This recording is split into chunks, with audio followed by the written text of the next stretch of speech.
Hi, well, welcome.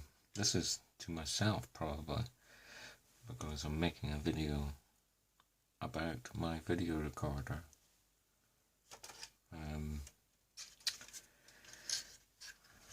The Goodmans VP 2500 or 2500, which I bought from Comet probably in about 2002. And it worked for many years with no trouble. I've got quite a few videos downstairs that I'd quite like to see. That I haven't seen for years because I've had this video and it stopped working. For many years, the only problem was it wouldn't eject cassettes once it had stopped.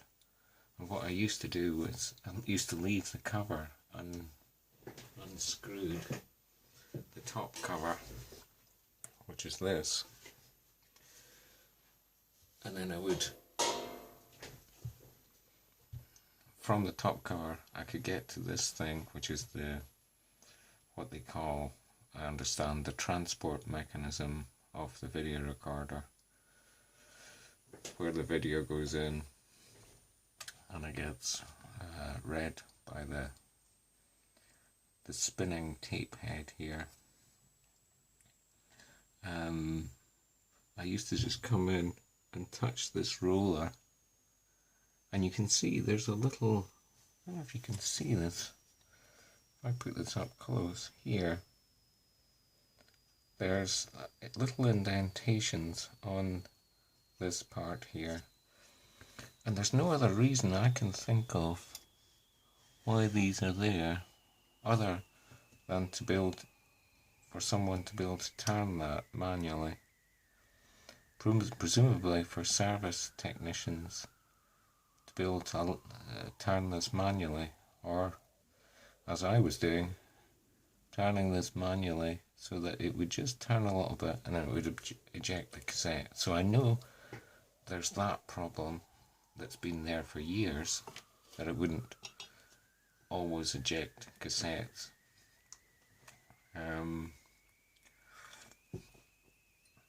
But the other problem that became more and more frequent it would just stop and eject cassettes, and then it would start chewing up the tape, and it would really mangle the tapes inside, and I would have to spend ages disentangling the tape from inside the video recorder, particularly on certain tapes. Now, and I'll maybe be able to show you this later when I put it all together, because obviously I've disassembled the thing and I'm starting this video from the full disassembly. So I've taken this out of the main body, and I just want to record to myself what I think the problems might be. Regarding the eject problem, I think I can see a problem.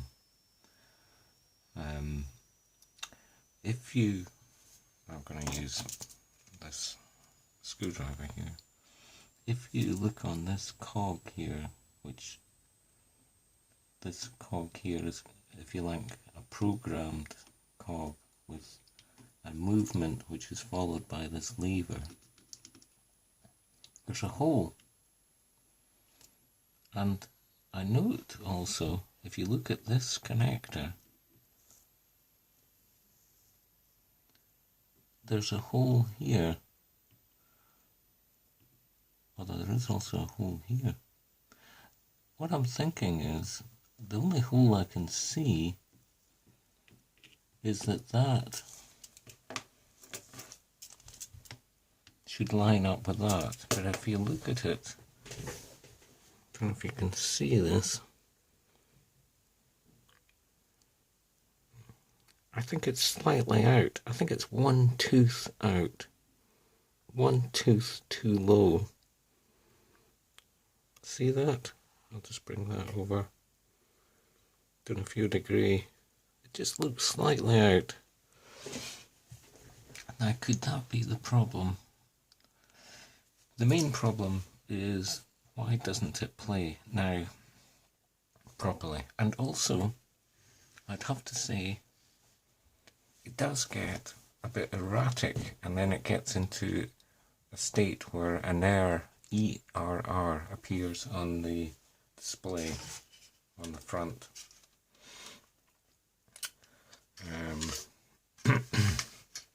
There's an LCD display on the front, and it just displays ERR after stopping and then trying to eject, can't eject, and then it goes into an error state. Now, I've looked at quite a few videos online. I've actually got a book on old video repairs, although I've got to say it's not so much about video repairs as how video recorders record onto a magnetic tape, which is very interesting, but it doesn't help me solve this problem, which could be a mechanical problem, or it could be an electronic problem. I'll tell you what I think it is in a minute before I go through the things that I've looked at so that I've come to that conclusion. Looking at these videos online, they say, for example, 12-volt vids, which I would recommend you check out if you're going to go and try and fix your own video. Although, I'll come to that in a second. They say 90% of all problems are due to this thing called a mode switch, which is a rotary control switch, which gets dirty, or the idler wheel not working. Now, I think it's neither of these two things. There we can see the idler wheel at the bottom, and to get it, I don't know if you'll be able to see this, to get it to work, I just need to turn at the bottom. Here's the main motor, capstan motor I believe it's called. If I turn that, can you see that idler wheel moves across? You can see that I've cleaned it and given it a bit of grease.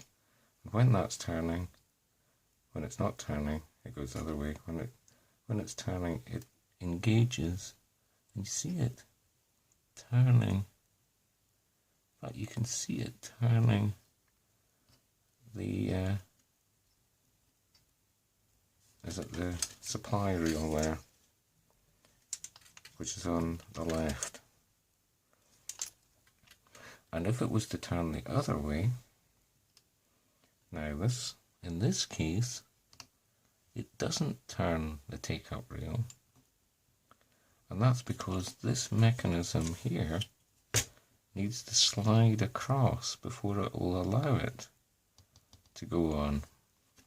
And I think this works okay because it does slide across and engage. You can see, I've been doing a bit of cleaning. You can see I haven't cleaned that bit there because that looks quite dirty. So I might give that a clean. And where I think the grease is okay, look at that. I mean, it's a little bit hard. I don't think that would stop it working, that build-up of good. It's still quite, it's not hard. It's a little bit hard, but it's not too bad, I don't think. See, it's sticky.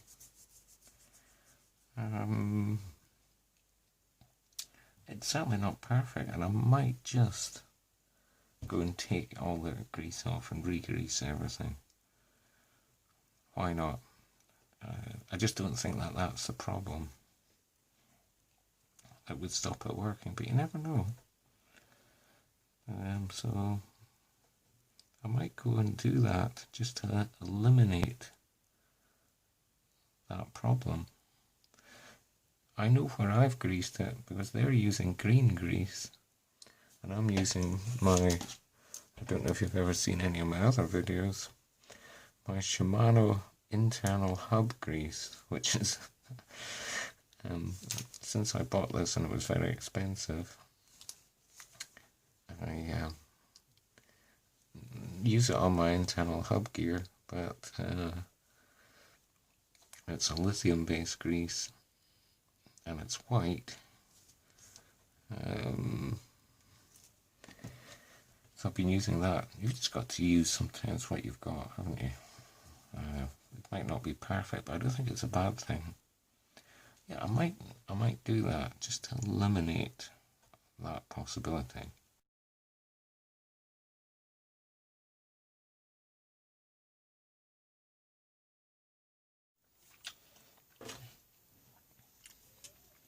Hi, I'm just showing what I did to get to the mode switch. Removed that screw, my screwdriver, then I unhooked this spring from that catch there, and now this lifts off and I've got access now. What I want to do is record where it is because I don't want to move anything.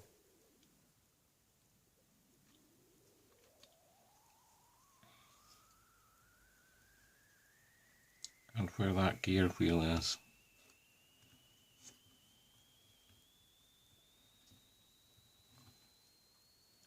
So you can see where these two things line up.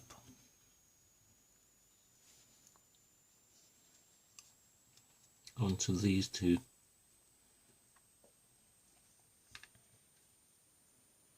Okay. So now I want to try and get this out.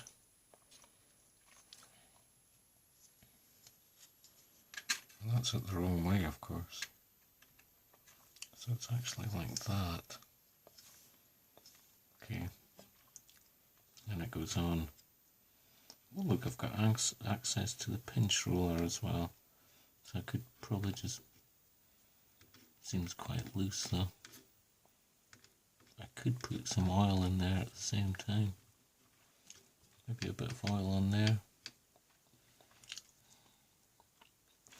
And this is this sort of programmed movement.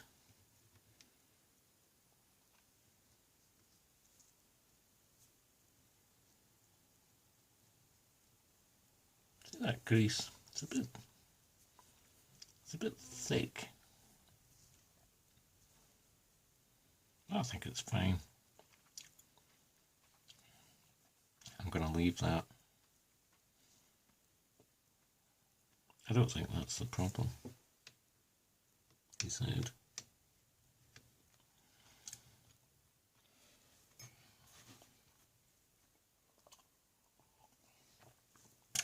I suppose this is the point where I could just move that slightly, because I thought that wasn't aligned. So that these two holes were straight. Look, I've just moved it one.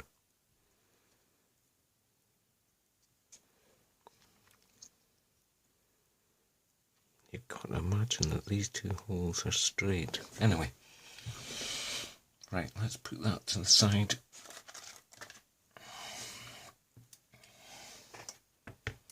Have a look at this mode switch.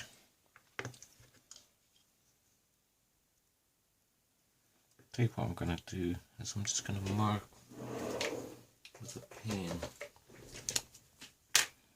the alignment.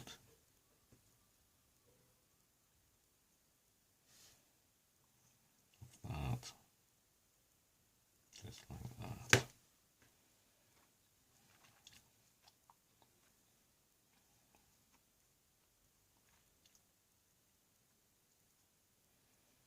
And then you've got this number here.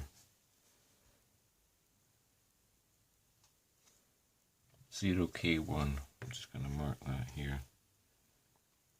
0K1.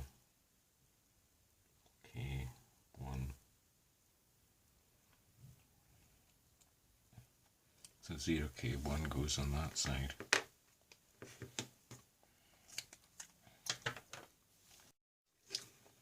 Well, I missed this on camera, but I just took my nail and flicked that and it just came out. So I think it comes out quite easy. That comes out. I think it's going to come out now. Do I need to just be careful about this connector? Because that's at half out. I think I need to take this board off as well. Otherwise I might break this connector. I'm just going to snap that back in actually. No, it's not going to do that. Here's ham.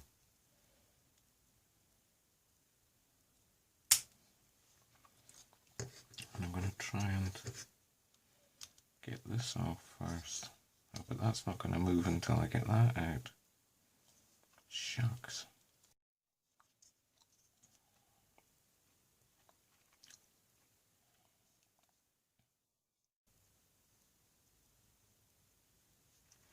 I'm wondering actually if I can just snap off the top of this without taking it out. I think that's what I'm going to try. So I'm going to try.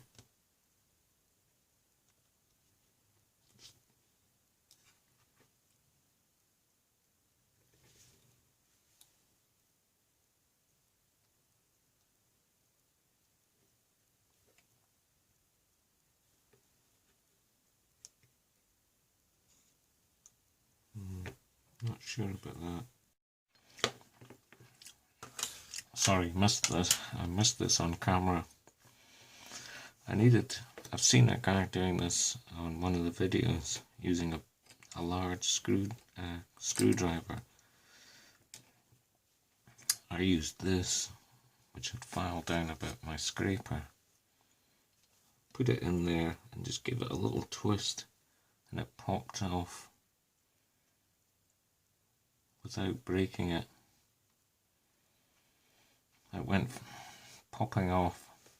I was looking for my camping knife because I thought that would be the thing, but this was very good. It was just perfect. I'd sanded it down as well. Popped off. So I'm in. Does it look? It's got a bit of oil or something on it. You know what that was? I wonder if that was me putting WD-40 in, squirting it into that. I think I tried that. And I wonder if it's worked in there. Now it doesn't look, when I look at it, it doesn't look too bad, but if you look closely, I think it could do with a clean. Particularly there, look at that track, it looks dirty. I'm going to clean it with IPA, isopropyl alcohol.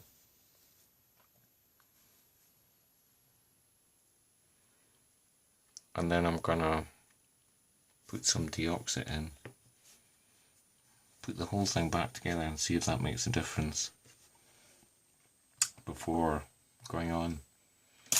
Because one of the things I thought it could be, and I forgot to mention this in the other part, was you press play, it plays for maybe a couple of seconds, then it stops, tries to eject the tape, and then goes into an error condition. So what I was thinking was the take-up reel sensor could be the problem as well. And the take-up reel sensor is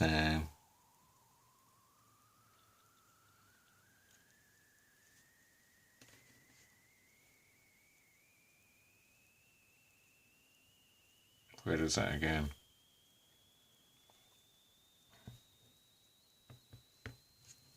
I think it's on the board.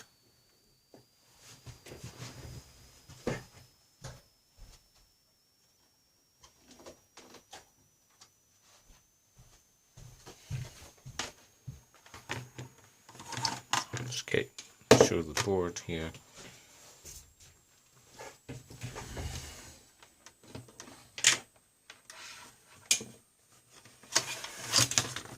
Let's put this over here before I continue.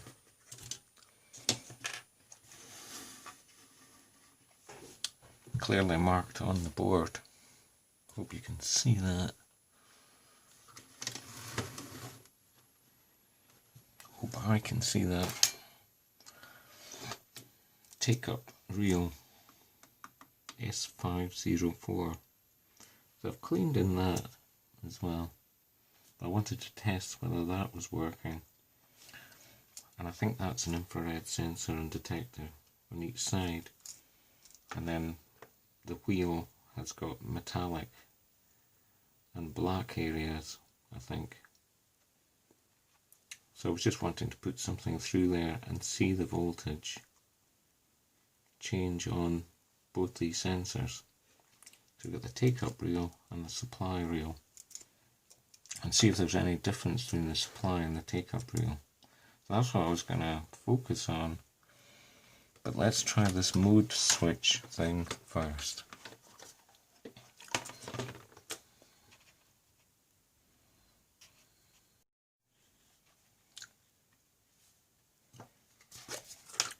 I'm going to give it a clean IPA.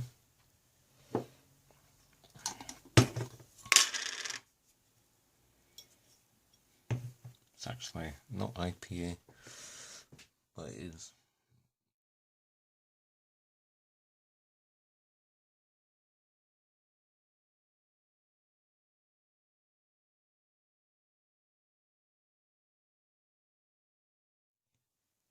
Oh yes, this is.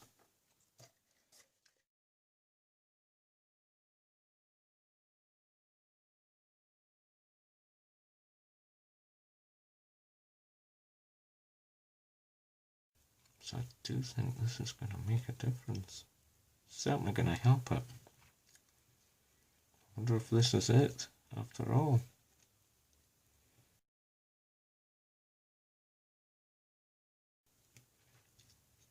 What I'm also going to do, and I've seen the guy on 12 volt vids do this, is clean the other end as well.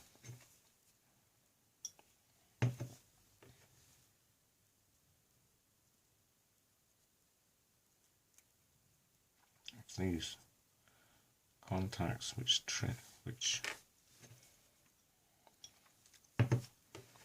trace onto the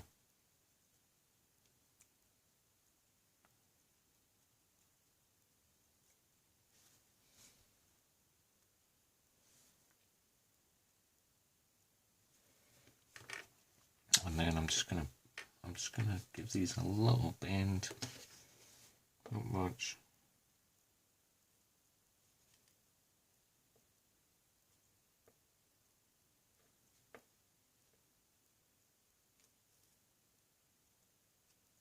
Okay. And snap it back together, see if that makes any difference. Oh well, I was going to put some, watching these shows, I've been using this sulfate enough deoxit, and it does have an effect. And I can't wait to try this stuff in my old hacker radio, which will maybe be another video, because I'm sure it's going to help the switch there, which makes a hell of a crackling noise. And if I can just get into it and put some deoxit in, I think it will solve it. So I'll just put a little bit around, not much, just enough to lubricate it. Okay.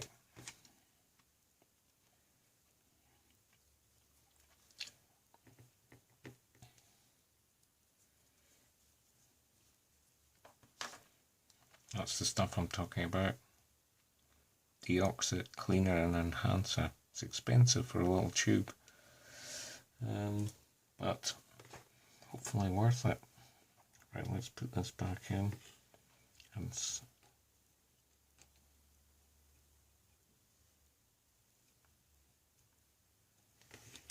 hopefully it just snaps back together.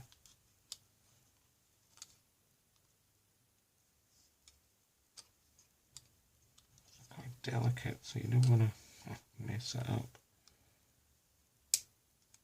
Shucks. Oh yes.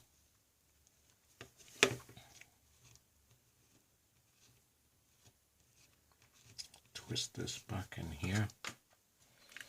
Get that deoxit flowing round. Don't know which way it rotates.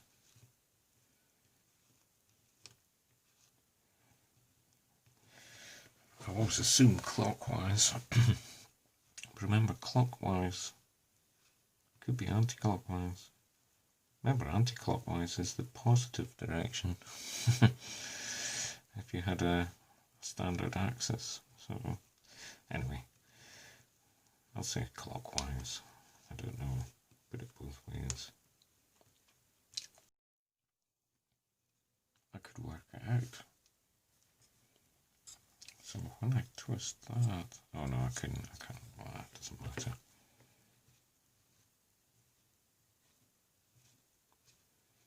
Okay. Let's assemble the whole machine. Let's see if that's made any difference at all. Oh, there is a little arrow there. I never noticed that. And there's a little arrow there. Look at that. And that, of course, see the little arrow there? I never noticed that. So there's an alignment point here, an arrow there, and an arrow there. But look, it corresponds to my manual writing there. So, but of course, I'm going to use the arrows there to get it precisely where I want it, which is there. And that's exactly where I had it. Okay.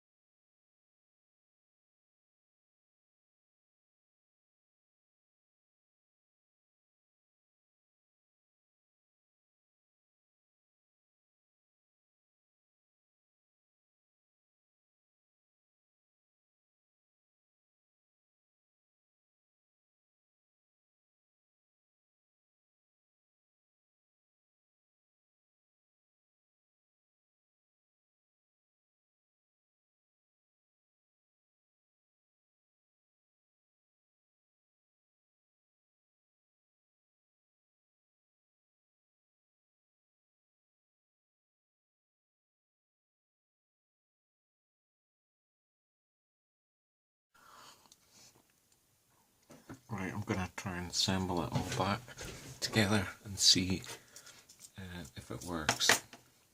I've got the chassis. Here's the circuit board. I'm going to try and put back in here to the chassis.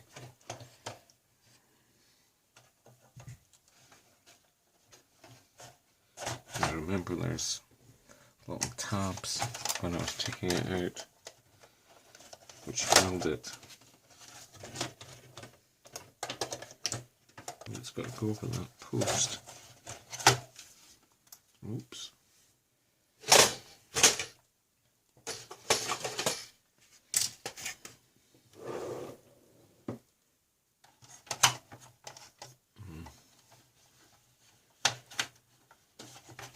Can't get it in. Oh, it's getting there. It's getting close. Now it's getting in. See, that tab's gone in. That tab's gone in. Well, that looks pretty good. of the video. So this side.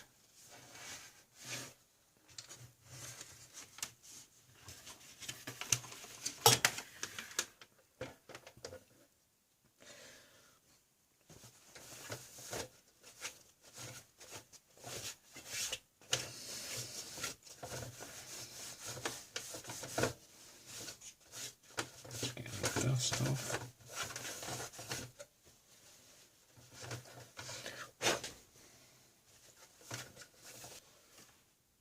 And then this comes like, there's tabs that you use to locate it, which go in there. I don't like that.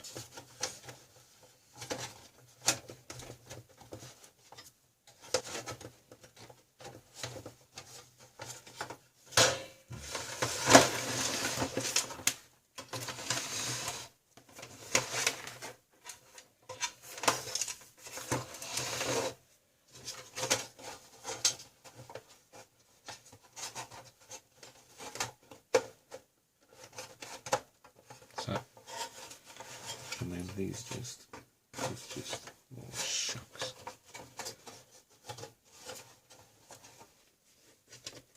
Yeah. These are located. Now I can put the screws in.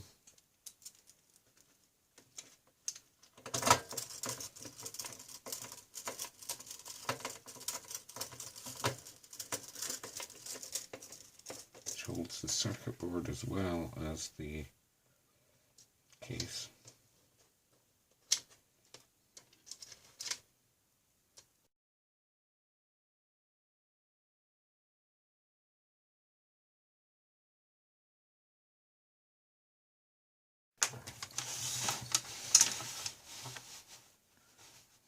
Let's put the transport mechanism back on. So once it's located, these should just slot into place. Something like that. I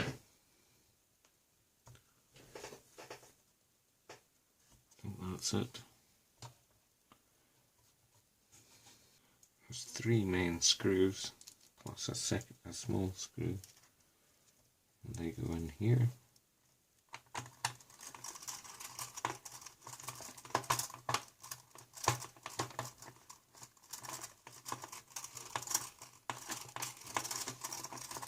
What I'm trying to do is find where it was seated before and follow the same.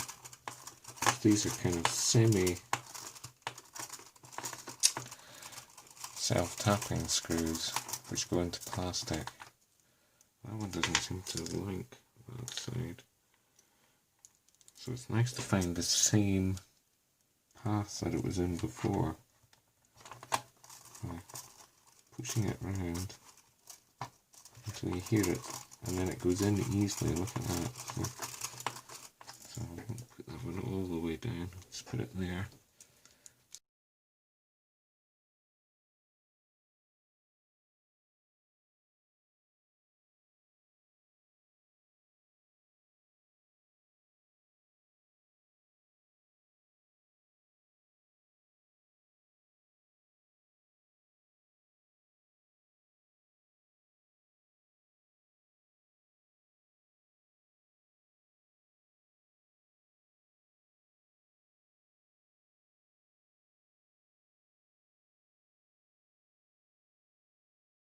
That seems good.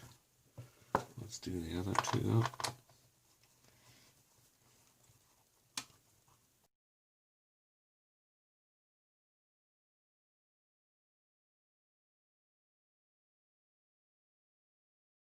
There's only 4 screws hold it in. See, that's why I think that this thing really is built for maintenance, and it was expected to be maintained. Where does this other screw go? Here it is. It's in there.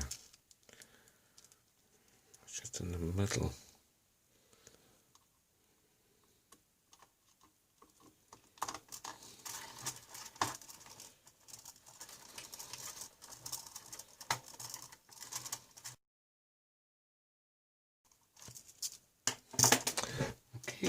then we need to reconnect everything.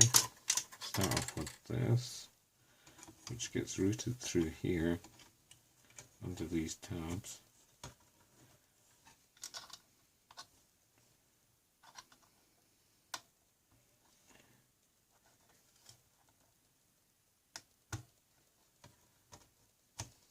Okay, and this goes on here.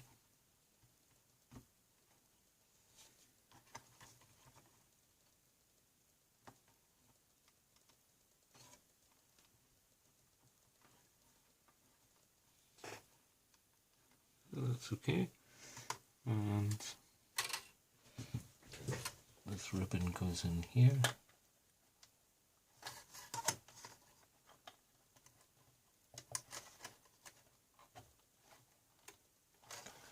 Okay, and then this one.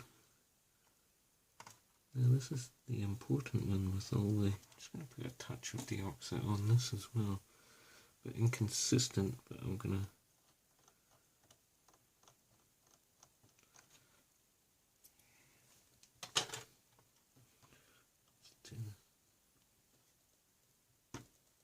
okay.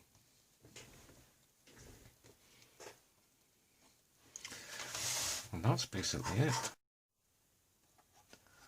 I'm going to use this cassette here, which is almost rewound. I could rewind it right back. I think this is the supply reel, this is the take-up reel. So I've got this winder I could use. Homemade winder I used to use to help to rewind these tapes. So you put that in there to hold the brake open, and then you can just wind it. And you can also feel how stiff it is. So this one's not bad. It's not too, it's quite loose. So I'm winding it back onto the take-up reel. Some of my old tapes, you see, are quite stiff. I really need to look at that. Maybe get some new ones if this works. What you can also do is put a little bit of tension. So I'm just going to do that. Just going to hold that, wind it a wee bit, and then take that out.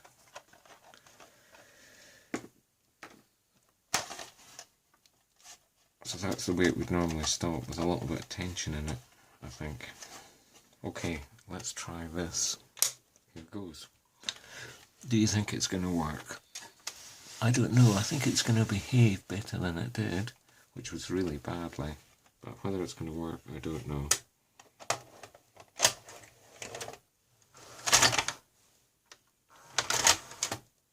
Instantly rejects it.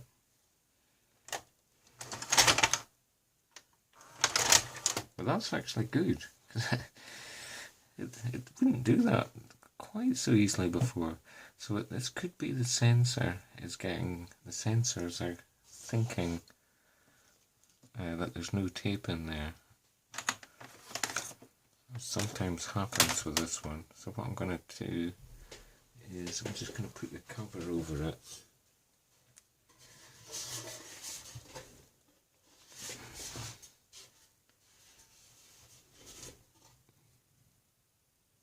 Can't remember which way the cover goes. I think it's this way.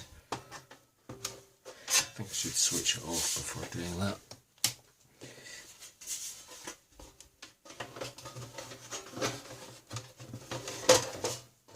Unfortunately, I won't be able to see what it does, but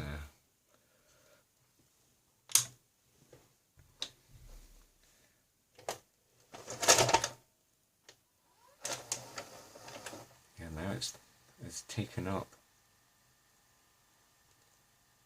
So well, it's gone off really quickly. Let's try play.